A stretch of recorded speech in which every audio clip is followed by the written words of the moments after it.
He was Major League Baseball's first superstar, the first man ever inducted into the Baseball Hall of Fame, and he still has the game's highest career batting average, .366, almost 90 years after he retired. His name is Ty Cobb. Yet despite his historic achievements, he is often remembered for being the worst racist and the dirtiest player ever to take the field. If you know baseball, you've heard the stories. Ty Cobb would pistol whip black men he passed on the street. He once stabbed to death a black waiter in Cleveland just because the young man was acting uppity. On the field, he was said to sharpen his spikes to cut up rival infielders. He supposedly had no friends. In the movie Field of Dreams, Shoeless Joe Jackson says that Cobb wasn't invited to the ghostly cornfield reunion because, quote, no one liked the son of a bitch. A lifelong baseball fan, I believed these stories when I set out to write the first authoritative biography of Cobb in 20 years. I've been hearing them all my life, and like a lot of people, I took the repetition as evidence. But to my astonishment, as I delved into the source material, newspapers, census reports, and personal letters, I couldn't find any proof that they were true. On the contrary, Cobb's teammates on the whole seemed to respect him, defending him on the field and off. His opponents said he played the game hard but clean. Wally Shang, a veteran catcher, was typical. He once said, "Cobb never cut me up. He was too pretty a slider to hurt anyone who put the ball on him right." One famous photograph from 1912 shows Cobb flying foot first into the crotch of St. Louis Browns catcher Paul Critchell. It looks bad, but pictures can be deceiving. In reality, Cobb is kicking the ball out of Critchell's glove. He didn't spike the catcher.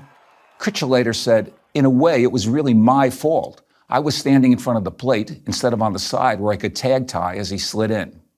Indeed, in 1910, Cobb actually asked the league to require that players dull their spikes. And what about the bigotry? How could a man born in Georgia in 1886 not be a racist? Well, as it turns out, Ty Cobb descended from a long line of abolitionists. His great-grandfather was a minister who preached against slavery and was run out of town for his troubles. His grandfather refused to fight in the Confederate Army because of the slavery issue. And his father, an educator, once broke up a lynch mob. On the subjects of blacks playing with whites, Cobb said, "The Negro should be accepted wholeheartedly and not grudgingly. The Negro has the right to play professional baseball, and who's to say he has not?" Cobb attended many Negro League games, sometimes throwing out the first pitch and sitting in the dugout with the players. He said Willie Mays was the only modern-day player he'd pay to see. As for that black waiter he supposedly killed, well, in reality, he was a hotel night watchman, and Cobb didn't kill him, he just scuffled with him, and oh yeah, the guy was white.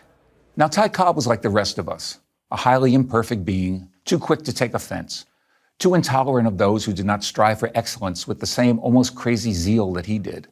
But a racist, a dirty player? Not true. What is true that almost every accusation against Ty Cobb's character finds its roots in the same source, unfact-checked articles and books published after his death by a bitter, opportunistic journalist named Al Stump, whom Cobb had once threatened to sue for making up stories about him. It didn't matter that Stump had spent little time with Cobb, or that all of Stump's sources were anonymous, that sports writers who knew Cobb rushed to his defense, or that Stump himself had been banned from publications for writing lies.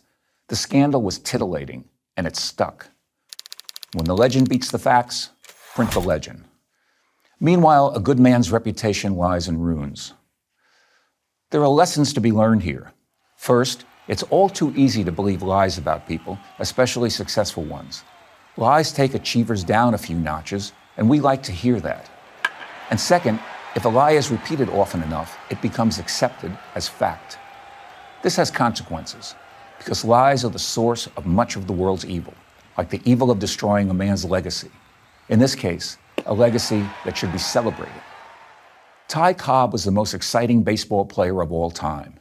He once stole second, third, and home on 3 consecutive pitches. He once turned a tap back to the pitcher into an inside-the-park home run. He was not a racist or a cheat. It's time to tell the truth about Ty Cobb. I'm Charles Learson, author of Ty Cobb, A Terrible Beauty, for Prager University.